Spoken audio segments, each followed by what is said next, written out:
kaparehas kong magsasaka.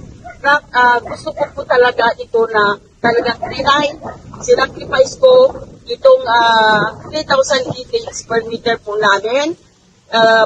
Dahil lang dito sa Nutribus na ito, dahil ang nasa isip ko, kung doon ako makakatipid, dahil alam ko naman ito ngayon na ang presyo ng ating abono ay napakataas. So, kung doon ako makaka-menos ng gastos, so why not? Kaya ito po, itong Nutribus na ito, at nakita ko po talaga kung ano ang effective nito.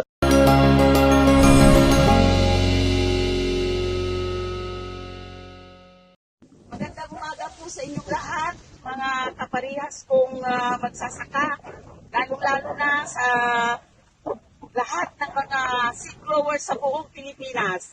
Ako po si Mrs. Corazon Samson, isang accredited seed grower ng Bureau of Plant Industry dito po sa aming bayan ng Sual. Ako po ay nandito ngayon sa aming bukid upang maipakita ko sa inyo at ma-testify ko kung gaano ka-epektibo itong Nutribus fertilizer na ito. Ganito po kasi ang nangyari na kung bakit po na-discovery ang Nutribus na ito. Meron po kaming meeting doon sa Manawag last first week of June.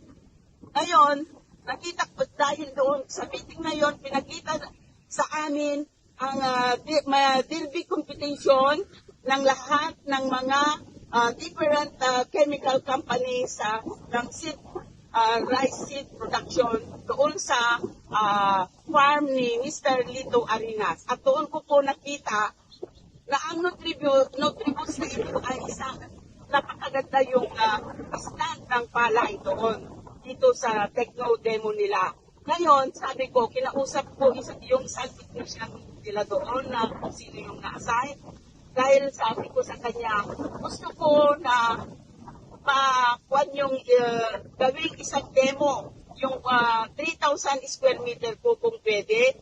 Dahil gusto ko talaga itong Nutribus, nakita ko na maganda ang effect nitong Nutribus ninyo na ito. Pwede ba? Sabi ko. So, nag-okay naman po sila.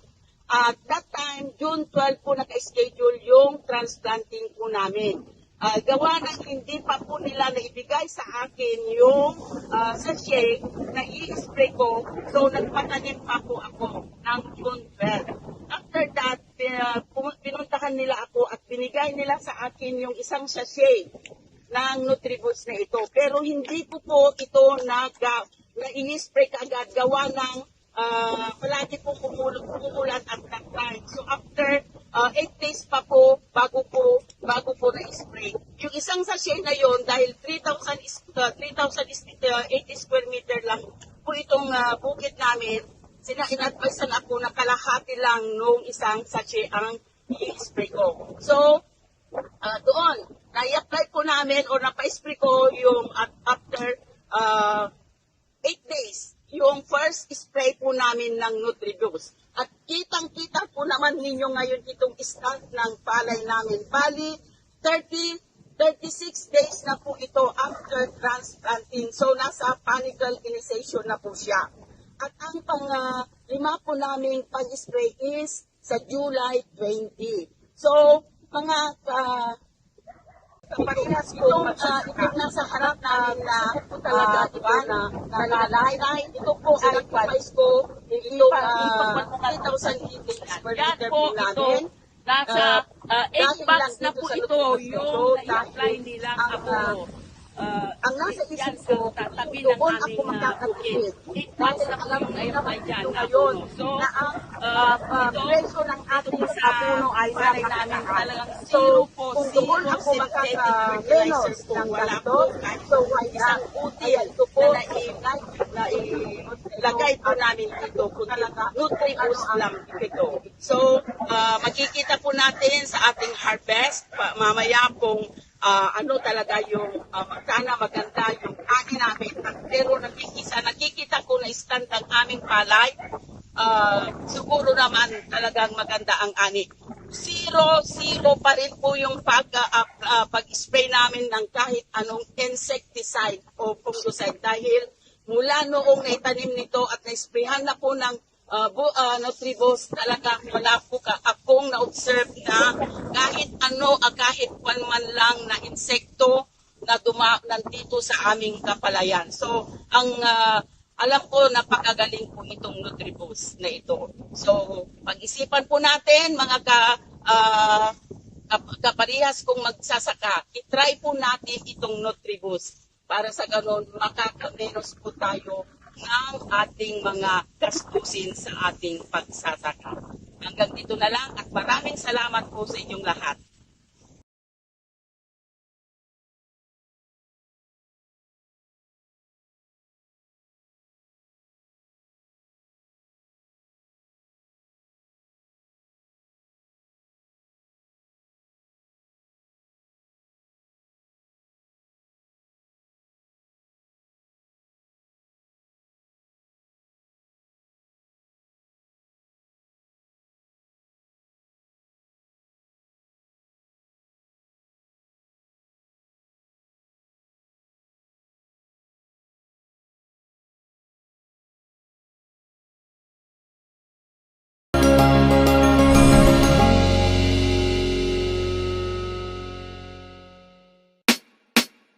Mali